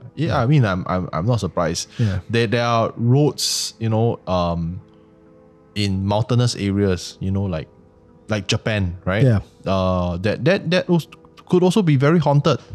And there's a lot of video footages that are coming out from Karak Highway. I remember I saw one where it's super creepy. It's basically this guy, I think he's driving with his friend. They're testing the car. Yeah. Like, wow, like late night drive, like my car is very, very strong. And then they took a turn, and then they saw a woman sitting on the road. Right on the road. It was all quite well lit one, like got light. I'm not sure which section of Karak that is. Yeah. And then they're like, what the hell is it? They stopped and then they reversed. Yeah. They're like, we're not going to go past her. Hell no. Like, hell no. Yeah. So, I mean, I wouldn't want to drive there. That's for sure. Yeah. But I definitely want to try, you know, going past that highway now that I know more about it. I don't know. Would you? No. Even with me, even for content? Not late at night, like maybe like 7 p.m. that kind. Still quite late lah. Like if you're driving along Karak Highway at 7 p.m, right? That'll be a full car lah with everyone lah. Yeah, but it's not like once it starts getting dark, you can immediately turn off Karak Highway into a very populated area. Oh, I just cut through here.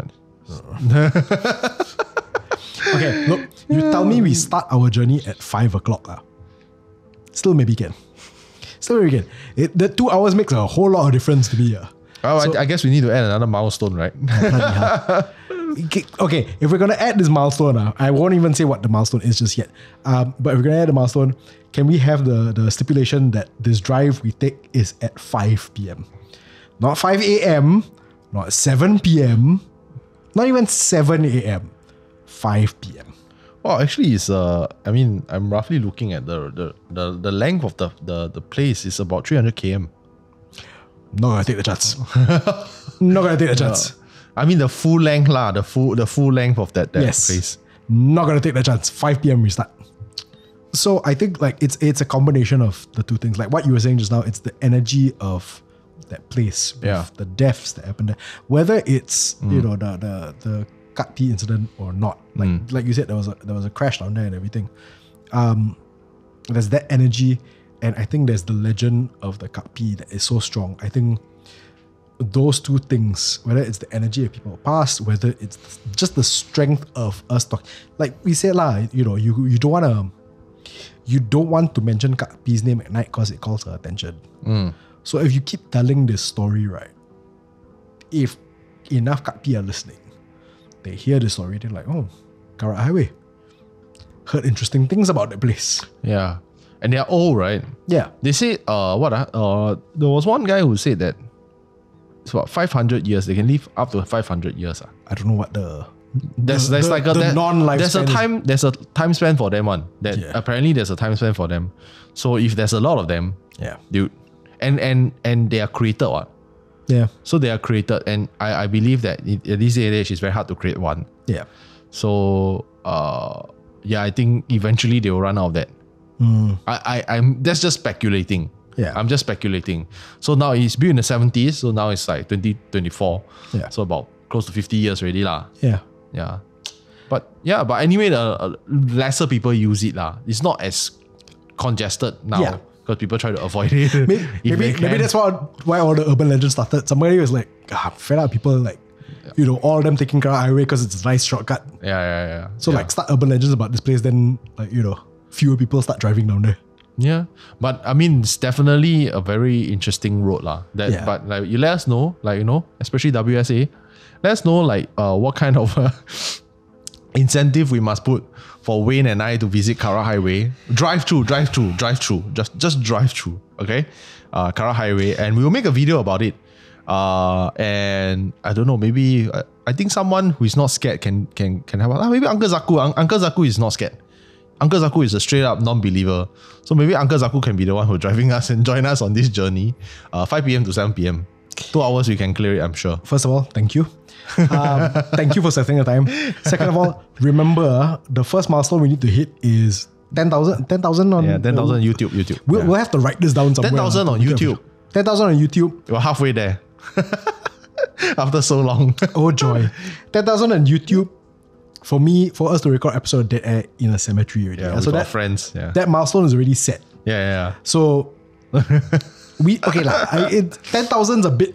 Another 10,000 more is a bit of an ask for just a drive. Through Karak Highway during evenings. No, we don't say. We let them set. We let them set themselves. Yeah. So you let us know what you think is a reasonable. I want to be clear. A reasonable milestone for us to. I can't believe I'm saying this. For us to take a drive through Karak Highway. Yeah. Potentially with Uncle Zaku. Yeah. I think it's for me lah. I mean, it's a bit of in our heads also lah, because it's the mood and the settings lah. Yeah. Yeah. Honestly, right, when we were researching this topic, based on the suggestions from our fans, it got me thinking. Interestingly enough, it got me thinking of a comment that somebody had posted. I think it was on a video, the video with Teddy, where one of our listeners was pointing out that time seems very uncertain when we tell these stories, and I wonder whether, like, time seems uncertain. I think also because in the moment itself, you might not be paying attention to the time. B, as the years go on, like memory kind of however impactful the incident, memory kind of fades. Like even when we were talking about like the floating head at the condo, enough, that's an impactful thing. And like you said, I wasn't just the only one on that. There were a couple other people, but as time goes on, the details get a bit sketchy. Yeah. And lost in translation. Yeah, exactly that, lost in translation. So I wonder whether, because we're talking about urban legends, I wonder whether that's the part that really adds to the legend part of it. The fact that it almost just over time becomes timeless. Yep. Like the Karak Highway one is a good example. You got a 1950s version, you got a 1990s version. Eventually, somebody's going to come up with a 2000s version where Wi-Fi cannot connect. Wi-Fi. I sound like such an old man. Data cannot connect. It's very hard to lose signal. Correct. These days. Exactly. So but you see, that adds to it. Like if for some reason you lost signal, then you're like, I need to go walk and find like somebody who can help, or keep walking until I find some place where there's strong signal. So I think maybe that's that malleability of time for these stories, urban legends in particular for this episode, but I think ghost stories in general also, whether that contributes to the legend side of things. Yep. Yeah. Because like it was a very good point that somebody made where, when we were talking, like we're never certain of the time. It's like, 1 to 3 years ago or 5 to 10 years ago. And I think that, like I said, that's, memory, no matter how impactful your memory kind of fades, or if you're in that situation itself, at that point, you're not keeping track of time. Like, I'm not going to talk about like, oh, within 5 minutes of entering the haunted house, I saw a ghost. You're not keeping track of time unless you're intentionally keeping track of time, unless you're doing this for scientific reasons. So I think that malleability of time does add to the legend side of things. And that's what it's a thought that popped in my head while I was doing research for this as well. Yeah. I think that the whole idea of spaces does outweigh the entity, because spaces they are usually there for very long period. Okay, I'm gonna go for one slight tangent into a bonus story that only recently happened last weekend. But it's not a ghost story. It's not really a ghost story. Look, we went into a tangent for Pokémon. Whatever your tangent is now, I think we're okay. So we went to Johor last weekend, and I went for a drive with my friend. And it was just to run some errands lah.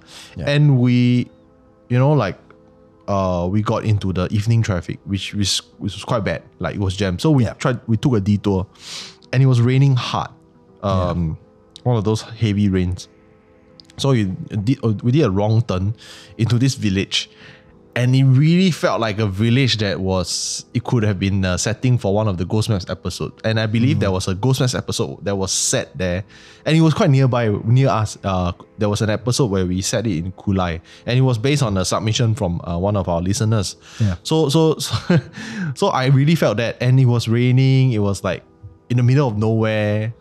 And I was like, and my friend turned to me, hey, you got buy insurance, right? I'm like, yeah. It's like, just in case. I'm like, dude, like, we're not gonna die. Like, I still have signal on my phone. We're not gonna die. I told him, like, we're not gonna die. Nothing's bad gonna happen. It's just that it's a little bit kampong, and I'm feeling it. I feel like it's pretty cool. But then there were people. It's just in the middle of nowhere. It's a small kampong. We took a detour into kampong, then went back into the federal highway. So that was that. But I could see how like this space could have been, if it's at night, it would have been way creepier. It was evening lah, like 5-6 p.m. that kind. It's getting dark already. I think spaces for me spaces tends to do it more than the entity itself. So we're gonna lead into what we said earlier, right? We're gonna choose the scariest one, urban legend. Yes. For me, it's definitely Karak Highway. It sounds like just a cop-out answer, but for me, it's really the space. Because to me, right, I don't see the highway as just a highway. I see the highway as an entity. Entity in a sense whereby it's a space that can trap you. You know what I mean? Like, it's like, for example, the Titanic. Right. It's not the spirits that live in the Titanic that's scary. It's the space itself that's scary. Right. Yeah. I don't disagree with you. Like, one of the things we talk about most on Dead Air, a lot of the episodes go back to Old Changi Hospital. Yep. So I definitely don't disagree with you that space holds that. I guess power is the right word lah. Power, influence. Like there's. I feel like, these creatures, these entities, these spirits, they come to the space because there's something about that space that attracts them. Whether it's an inciting incident or whether it's just a space that is old. Yep. Or whatever it is. I do not disagree with you in terms of that theory. However, for me, the scariest urban legend that we've discussed tonight is the Kumkum lady. The Kumkum lady, because here's the thing, the Kumkum lady I can sort of, because it's fairly, again, like, some people may say that the urban legend came even earlier than the 80s maybe. Right. But I think the scariest thing about this is, right, that it's the opposite of what you said. The Kumkum lady comes to you. It's whether it's the Keropok auntie with her kapi, or just the Kumkum lady looking for blood, or any of these, right? bring it right to your doorstep, literally right to your doorstep. And for me, that is the most frightening thing, when it's not some far away thing. Like Old Changi Hospital, look, the closest residential area to that is probably Changi Village. So that is, it's near your doorstep, but it's not right at your doorstep. If the Kumkum lady comes right to my doorstep, that's a violation for me that like is extra scary. So for me, the scariest urban legend for today, Kumkum lady. I don't know, leh. I feel like because there's a chance that she could be a human. Yeah. Yeah. So I think I still stand a pretty good chance lah. I could take you, auntie. It's not that. Like you're physical. You're not metaphysical. But here's the thing. Okay, so to be fair, I will caveat also that in my mind, right, Kumkum lady and Keropok lady, right, Are the same. are almost interchangeable. Okay. So they are entities in your mind lah. they are at the very least agents of black magic. Okay. So Or even if they're not entities, like a show, Agents of Black Magic. I know, right? It's the weirdest Marvel spin-off ever. Yeah, so it's the fact that they are, even if they're human, right, they bring with them all of this. It's all the stuff that they bring with them. That's what frightens me. It's not them themselves. Although they also quite scary lah. But I agree with you, the human side of it, I can take you on, auntie. But it's what they bring with them. That's what frightens me. And they bring it to your doorstep somehow. So for me, that one's like, Very fair. yeah. The Karak Highway one, like, that one cannot dispute lah. That one is like legend lah. That's legendary kind of urban legend. And it's scary. But just for me, just from a personal standpoint, it's bring to my doorstep. I like, no, don't bring it. Don't even bring it to my neighborhood, let alone my doorstep. Okay. Yeah. Okay. Yeah, there you have it. Let us know what you think of, like which one is scarier for you. We'll see. Yes. Is it Kumkum or is it Karak or is it something else? Yes. I think Let's summarize it for them. So we have all the legends of Karak Highway. yeah. We have the Kumkum lady. We have the White Lady of Balate Drive. White Lady of Balate Drive. We also have the flying head, in general, flying head ladies. Penanggalan, Krasoi, Nuki Kubi, Yeah. Yokai. And like specifically for fighting hantus, it's the Shaolin one. What Shaolin? You were talking about like how the was it Shaolin or like the Not monks? Shaolin. Not Shaolin. Taoist. Taoist, yeah, sorry. Taoist priest. Taoist priest fighting, like, does that terrify you the most? So out of all these, which one do you feel is the most frightening urban legend? Oh, and then of course, an additional bonus one. The Pokemon one. Yeah, the Lavender Town syndrome. Yes. Yeah. It's a Pokemon. I can't believe Pokemon became part of this episode. I can't believe Pokemon became a part of this episode so seamlessly. Yep. That's the thing that I really can't believe. That's how we go. Professional tangent. Yeah. So leave comments, let us know what your favorite is. And like we said earlier on, if you have any urban legends to share, please share with us in the comments. If you have urban legends that are tied to the ones that we were discussing down here, please share those as well. Yep. Just really let's start a conversation in the comments about all this kind of stuff as well. I mean, let's be honest here, this episode exists because you guys were a part of it. You gave the suggestions of what we'll talk about today. So let's continue the conversation in the comments. Yeah, and also let us know what would you like to see in the next Dead episode. Yeah. Give us some suggestions. Who you like to be on the show? We'll try to get the person. Yep. And what would you like? And what would you like Wayne and I to discuss? Like it could be just the two of us discussing stuff. Yeah. It's fun. It is. Yeah. Maybe we can talk about, I don't know, Friday 13. Yeah. More ghosts. More ghosts. No, That's like a very, very broad subject. Yeah, I mean, More ghosts. if you wanted us to talk about, like, say for example, ghosts from another region aside from Southeast Asia, or if you wanted us to talk about haunted roads. It could be haunted roads. roads, haunted hospitals. you know, yeah, stuff like that. So if you want to see more of the two of us discussing stuff like this, let us know what you want us to talk about, and eventually we will ask for your suggestions as well about, certain things in that topic to talk about. you know, let's do more episodes like this if you want, where you guys are part of the episode, even if it's not live. Yeah. Yeah. Yeah. So yeah, that's it for this episode. Yeah. All right. Okay. Ready? 1, 2, 3. Remember, just because they're stories, it doesn't mean they're not true. Good night, everyone. Thank you for watching. See you guys. Bye. Bye. If you want to stay up to date on HANTU or listen to our other podcasts like Ghost Maps, subscribe now and follow us on social media. You can also be one of our supporters on Patreon. Look for We Are HANTU or click the links in the description. Dead Air is a HANTU production, hosted by Kyle Ong and Wayne Ray, with album art by Jolene Lim, and recorded on Audio Technica mics.